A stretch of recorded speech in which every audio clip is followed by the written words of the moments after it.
untuk ambil memimpin bisa keluar memimpin orang lain.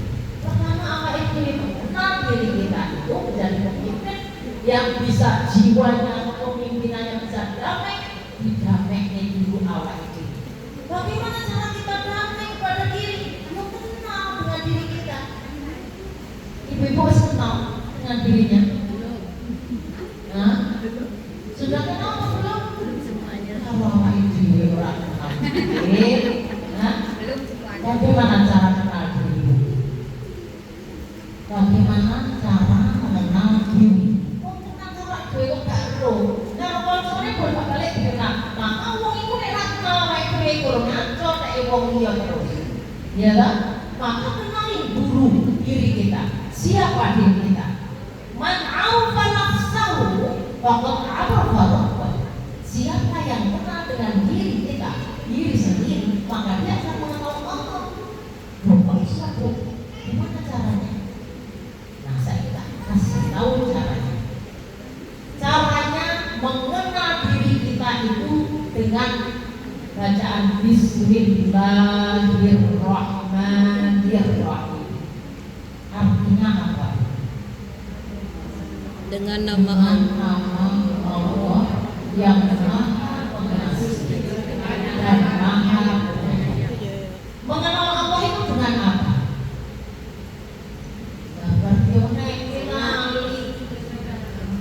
Bismillah dengan apa, Bu?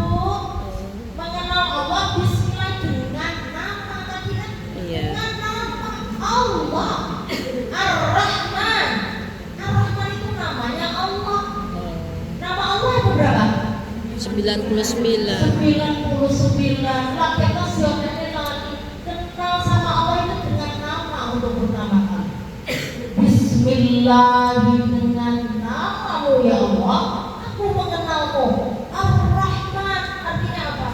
Pengasih, penyayang. Maha Pengasih. Sadar ya Allah. Dikasih apa, Bu? Kehidupan. Dikasih apa? Hidupan. Kehidupan. Jadi di Ar-Rahman artinya diberi kehidupan oleh Allah. Terus apa lagi? Rezeki, Terus kesehatan, terus terus kebahagiaan. Kebahagiaan. Itu namanya Ibu. Tapi Allah memberikan lagi fasilitas bumi, langit, seisinya. Orang beristirahat kita diberi oleh Allah fasilitas bumi, langit, seisinya untuk manusia. Allah menciptakan manusia hanya untuk Allah, Bu. Khalifah. Untuk apa? Itu loh, SKSD kita kan siapa kabeh. Allah menciptakan kita itu untuk apa? Untuk beribadah. Ya, Allah itu menciptakan jin dan manusia hanya untuk beribadah. Ketika itu Allah diciptakan Ar-Rahman, diciptakan oleh Allah kehidupan dan bumi langit isinya untuk fasilitas manusia. Ketika fasilitas apapun kopi, ketika iman otak, pikiran, hati, nafsu semua lengkap sama Allah berikan. Cuma untuk memanajemen ini perlu ilmu. Uang kayak bodoh orang dia itu loh kayak sing bed kayak iso itu. Tapi manusia kan diberi lengkap dan bed itu juga untuk kita loh. Bukan kita untuk bed. Bed gak makan kita makan bed. Jadi itu Allah memberikan semua ini untuk manusia. Buat manusia gak belajar di situ. Terus diciptakan dikasih fasilitas lengkap sampai sak pikiran sak sebarang bergareng untuk niplak ilmu. Berupayalah untuk mencari ilmu. Berakhlaklah. Dikon sama Allah untuk beribadah. Allah menciptakan manusia dan jin itu hanya untuk beribadah. Ibadah itu Allah. Apa? Wong ngaji rasa bro. Ibadah itu apa? Sholat. Ya, apalagi sing gede tenan sing akeh, sing kabeh. Ibadah itu apa? Menjalankan larangannya. Ibadah itu pengabdian. Jadi sederhana, mengabdi.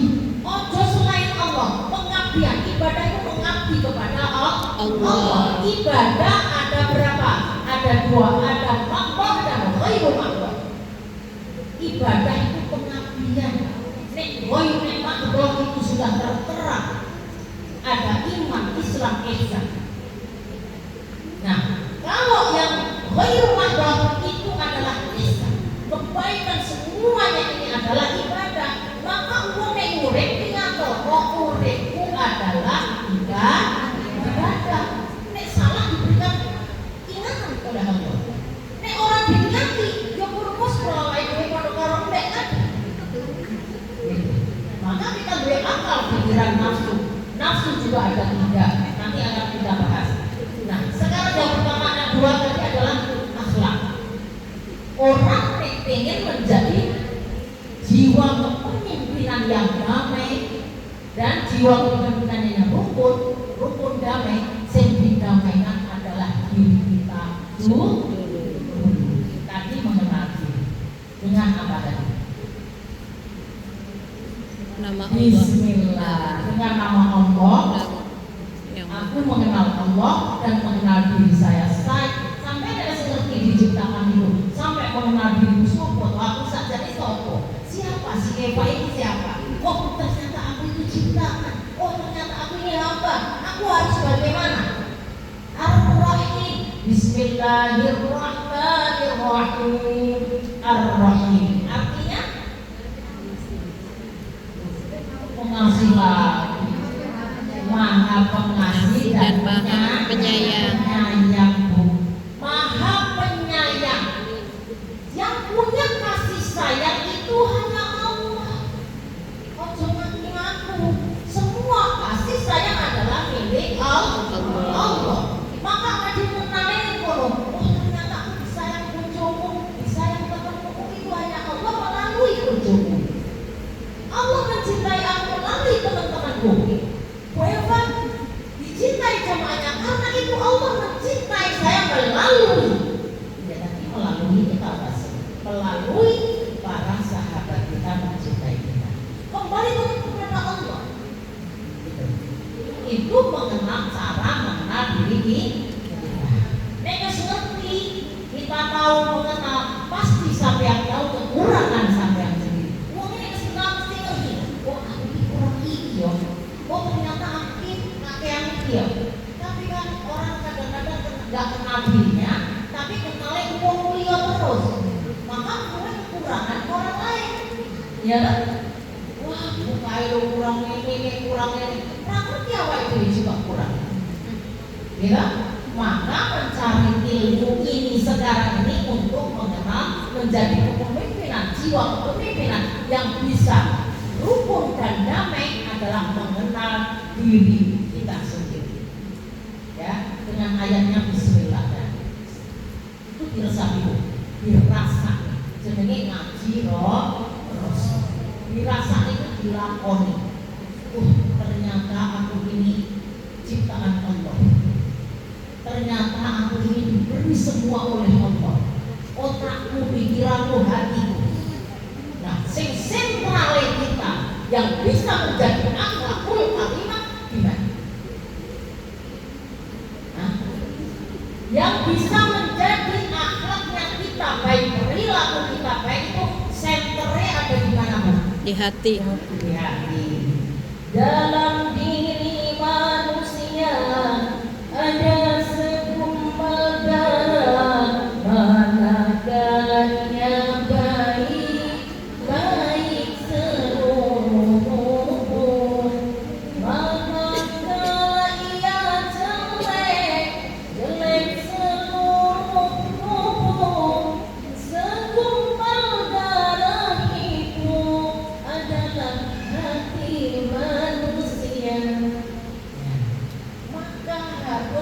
berhati-hati dengan hati agar kita bisa menjadi pemimpin diri kita dengan damai, rukun. Itu akhlak. Yang ketiga adalah ilmu. Wong nek pengen jadi pemimpin, yo kudu golek ilmu. Nek arep pemimpin dirine kita ini kudu duwe ilmu cara memimpin diri kita. Karena nek jero awak itu juga ada nafsu. Nek awak itu tidak diiseni ilmu, nafsunya akan dikalahkan dengan amal. Karena manusia itu nenek nafsu 11 nafsu, tapi yang saya bahas hanya 3. Nafsu lawwamah, nafsu ammar, dan nafsu mutmainnah. Ingin menjadi pemimpin diri kita yang damai, yang rukun, mau rukun sama semuanya, dirinya dulu dirukunkan, dirinya dulu didamaikan.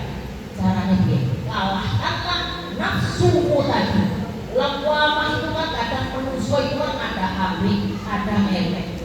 Nafsu lawwamah itu ada yang baik, ada yang enggak. Aneh sih enggak baik terus. Coba aja. Ibu, ada yang orangnya baik terus? Tidak ada. Aku kan beda nek kene. Wong iki orang. Kok kabeh. Nah, maka wong itu mesti punya lawwamah. Apik kadang elek, kadang apik kadang elek. Naik lagi ke atas nih, punya keinginan pasti naik ke amarah. Amarah ini butuh manajemen dengan ilmu. Oh my god, omongan amarah itu nek gak duwe ilmu bu bisa apa? Iya. Perempuan ini karena maksudnya, mohon maaf saya bukan menjunjung seorang bapak ya, karena memang bapak itu nafsu sitok. Nek wong wedok songo. Sampai percaya nggak? Tanya dokter Aisyah itu. Sampai ngomongin bapak-bapak itu cuma berat 7.000. Perempuan berapa? 20.000. Apalagi seperti saya, 24.000 harus dikeluarkan setiap hari. Nek ceramah tujuh wajib. Ya kan? Wong wedok iki kayak gitu. Kudu ditambah ilmu yang banyak. Kenapa majelis taklim rumah ibu-ibu? Dan wong wedok iki kudu duwe ilmu. Nek ora ajur Pak ngomong cewek iki. Gitu. Mengalah. Karena ditambah ilmu terus, kita bisa kering. Ya, karena wong wedok nek ilmu terus bisa kering dirinya. Maka ilmu itu pentingnya ilmu. Ilmu ada 5 manfaatnya. Siapa yang bisa tak kasih hadiah. 5 manfaat ilmu. Nyerah nek karo. 5 manfaat ilmu. Pertama, ilmu itu adalah pewaris para nabi. Nabi Rasul itu gak enek ngewarisi harta benda, hanya mewarisi ilmu. Maka aulia adalah warasatul anbiya. Para alim ulama itu adalah pewaris para nabi. Nabi Rasul gak memberikan harta benda kepada kita, hanya ilmu. Maka kita yang mencari ilmu itu pewaris para nabi. Yang kedua dia bisa. Yang kedua adalah menghilangkan kebodohan. Maka di majelis taklim ini lebih baik daripada sholat 1000 rakaat sholat sunnah. Sampai pengen sholat 1000 rakaat atau majelis taklim ini bu? Masjid taklim. Majelis taklim ini lebih baik daripada 1000 rakaat sholat sunnah saja. Ya. Makanya karena apa? Menghilangkan kebodohan. Itu yang nomor 2. Yang ketiga, yarfa'illahu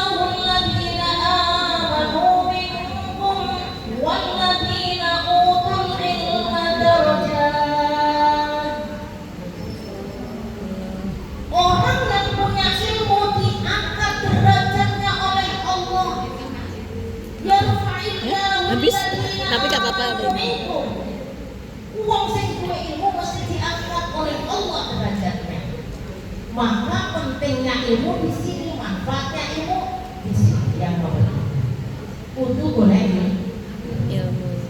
selain ibu-ibu kudu dijejeli ilmu terus biasa ini memang wajib boleh ilmu walaupun ilmu fardhu ala kulli muslimin wa muslimah. Itu yang nomor berapa tadi Bu? Nomor 3 sekali ya. Yang nomor 4 yaitu membuka pintu surga. Nek wong wis duwe ilmu Bu, ngajak wong ngajak kebaikan. Lah kebaikan itulah surga. Maka membuka pintu surga. Yang keempat. Bisa belum? Sabun. Terus yang kelima adalah bermanfaat bagi diri kita dan bermanfaat bagi anak-anak kita dan sampai akhir dunia dan akhirat. Karena orang yang punya ilmu sekarang kita belajar, besok dipelajari dengan anaknya, sampai mati diamalkan, ini terus mengalir terus ilmu yang sudah diajarkan, apalagi diamalkan. Ya, maka kita harus mengerti manfaat faedahnya mencari ilmu agar menjadi jiwa kepemimpinan yang damai dan rukun. Itu rangkanya. Yang menuntut ilmu tadi manfaatnya ada 5. Apa sih? Warisan karena kedua. Kalau kebodohan. Kebodohan nomor 3. Diangkat Derajat. Kok googling. Yang ketiga adalah mengangkat derajat. Yang keempat membuka pintu surga. Yang kelima bermanfaat di dunia sampai akhirat. Maka orang-orang sekutu semua harus mencari ilmu.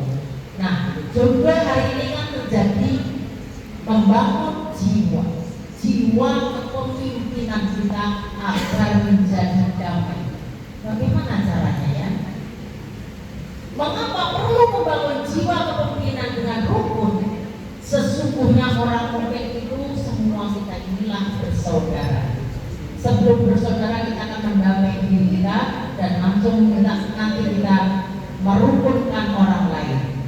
Kepemimpinan tanpa rukun hanya melahirkan kekuasaan tanpa berkah. Berkah ya Bu? Itu ya Bu. Sari. Berkah itu apa? Berkah itu gak gelundung-gelundung ketok Bu. Gelundungan berkah kok bukan.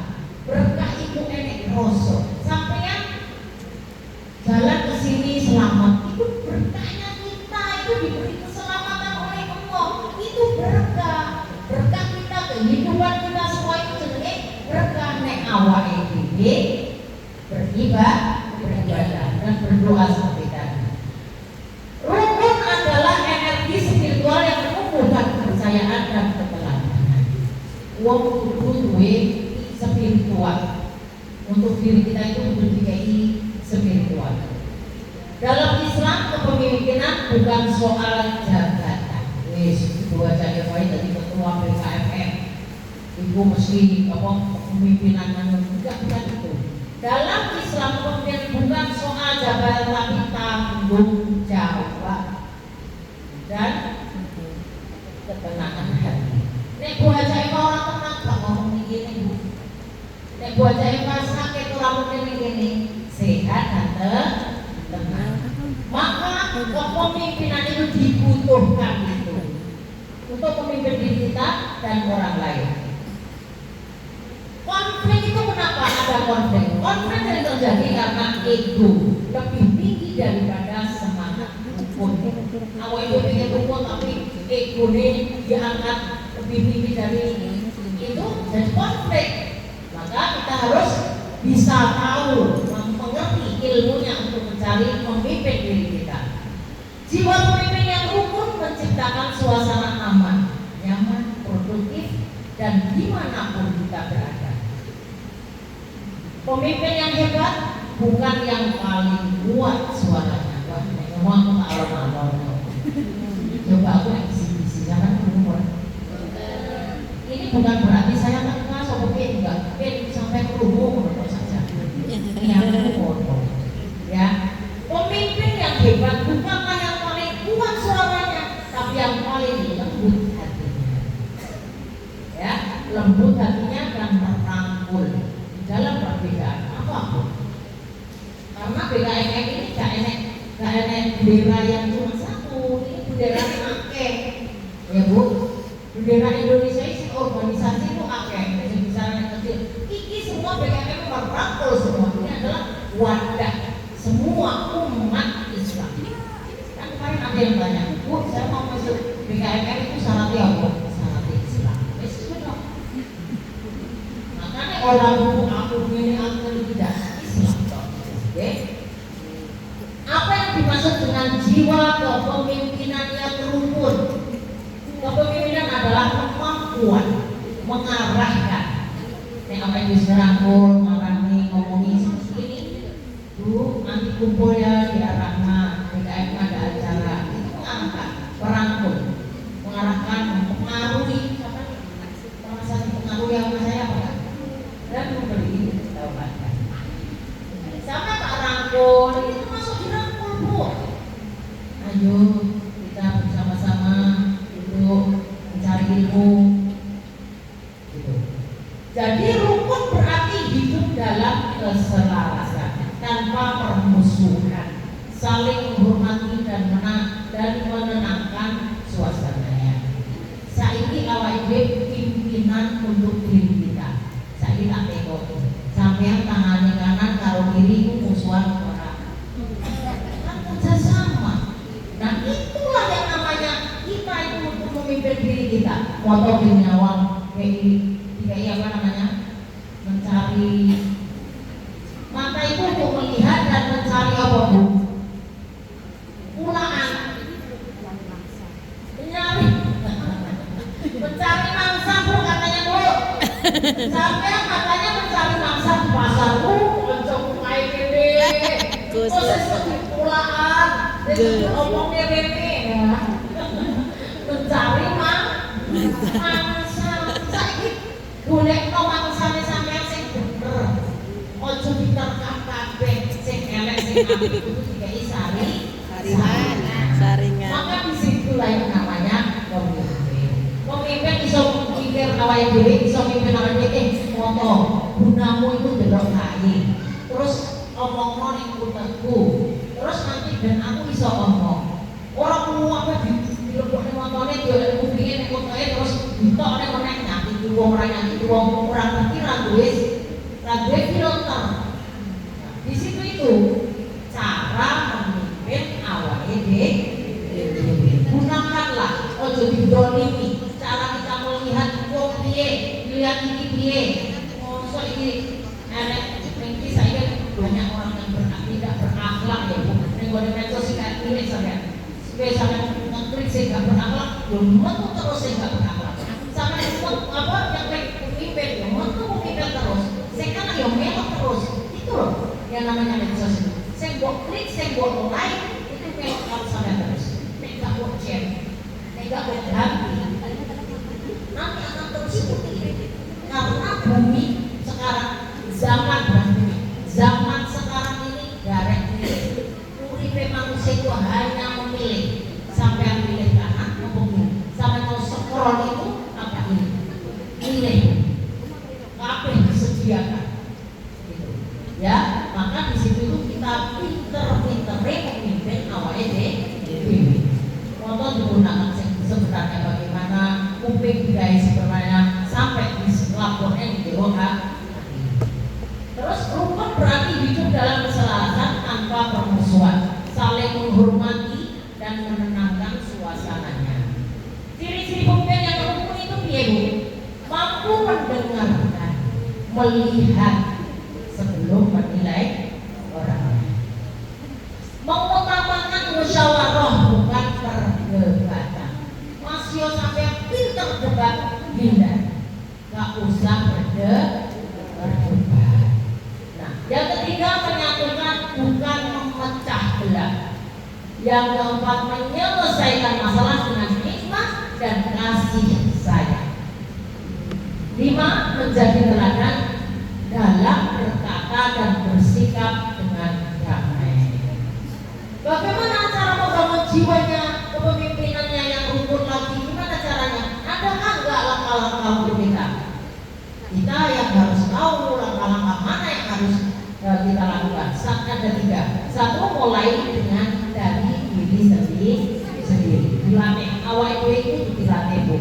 Nek gak dilatih, itu dilatih. Masih sepak bola kita sing ahli dia dilatih.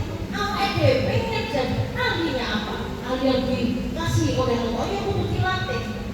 Gitu. Maka perlu latihan itu.